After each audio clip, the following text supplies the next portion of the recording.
Assalamualaikum warahmatullahi wabarakatuh. Halo teman-teman semua, saya Winda, saya dari program studi PGSD semester 1 kelas D. Di sini saya akan memaparkan materi yang telah saya pelajari dari awal pertemuan hingga akhir di mata kuliah Dasar-Dasar Kewirausahaan yang diampu oleh Pak Ari Juliansyah. Teman-teman, materi pertama yang akan saya jelaskan yaitu pengantar kewirausahaan. Nah, kewirausahaan adalah kemampuan kreatif dan inovatif yang dijadikan dasar, kiat, dan sumber daya untuk mencari peluang menuju sukses. Inti dari kewirausahaan adalah kemampuan untuk menciptakan sesuatu yang baru dan berbeda melalui berpikir kreatif dan bertindak inovatif untuk menciptakan peluang.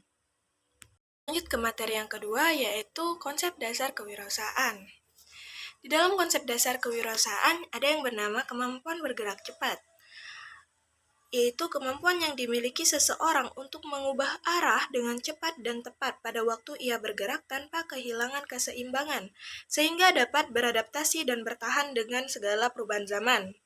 Lalu daya tahan. Daya tahan menyatakan keadaan yang menekankan pada kapasitas kerja secara terus-menerus.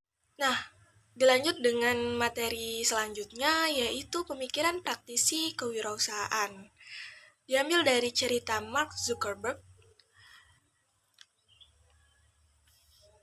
Seperti yang kita tahu, media sosial telah membantu banyak bisnis tumbuh dan mempromosikan dirinya sendiri, dan telah membantu orang menemukan cara yang lebih baik untuk berhubung dan berkomunikasi satu sama lain. Di sisi lain, itu juga memberi banyak orang masalah yang melibatkan kesehatan mental, ketidaknyamanan emosional, dan pemborosan waktu. Salah satu media sosial yang paling populer di dunia saat ini adalah Facebook. Di balik kesuksesan Facebook, terdapat sosok vital di belakangnya. Ia adalah Mark, salah satu pemimpin yang paling sukses di dunia. Upaya dan atributnya telah membuat Facebook menjadi merek yang dihormati di seluruh dunia. Nah, teman-teman, kita lanjut ke materi yang selanjutnya, yaitu peluang usaha. Seperti yang kita ketahui, bisnis tentu tidak lepas dengan istilah peluang usaha atau kewirausahaan. Dalam menilai sebuah peluang usaha, apakah cocok dengan keadaan kita atau tidak, tentu kita harus memperhatikan berbagai faktor. Yang pertama, faktor internal, yaitu berasal dari diri kita sendiri, semisal bakat atau minat. Yang kedua itu ada faktor eksternal, yang berarti berbagai hal yang berkaitan di luar diri kita. Nah, ciri-ciri peluang usaha yang baik yaitu pertama, peluang itu orisinil dan tidak meniru. Yang kedua, peluang itu harus dapat mengantisipasi perubahan, persaingan, dan kebutuhan pasar di masa yang akan datang. Yang ketiga, benar-benar sesuai dengan keinginan agar peluang usaha bisa bertahan lama. Kita lanjut ke materi yang selanjutnya, yaitu keterampilan manajemen. Yang pertama, manajemen itu apa sih?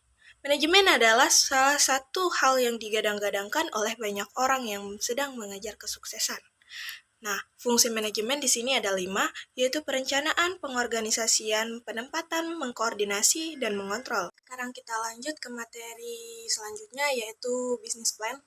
Nah, business plan adalah dokumen penting dan sangat berguna bagi sebuah bisnis yang memperlihatkan keadaan sekarang dan masa depan yang dikehendaki. Nah, teman-teman, sekarang kita lanjut ke materi selanjutnya, yaitu analisis SWOT. Analisis SWOT adalah metode analisis perencanaan strategis yang digunakan untuk memonitor dan mengevaluasi lingkungan perusahaan, baik lingkungan eksternal maupun lingkungan internal, untuk suatu tujuan bisnis atau usaha tertentu. Nah, sekarang kita masuk ke materi yang terakhir, yaitu ekspansi bisnis. Ekspansi bisnis umumnya dilakukan saat bisnis sudah mencapai suatu titik pertumbuhan atau perkembangan dan mencari pilihan tambahan untuk menghasilkan lebih banyak keuntungan, di mana suatu perusahaan berusaha untuk menambah ukuran maupun jumlah kepentingan tertentu. Sekarang kita setelah ada di penghujung video, sebelumnya saya berterima kasih kepada teman-teman semua yang telah menyempatkan diri untuk menonton video yang saya buat. Semoga ilmu yang saya sampaikan bisa bermanfaat untuk kita semua. Mohon maaf apabila ada Kesalahan kata kepada Allah saya mohon ampun. Wabillahi taufiq wa hidayah. Wassalamualaikum warahmatullahi wabarakatuh.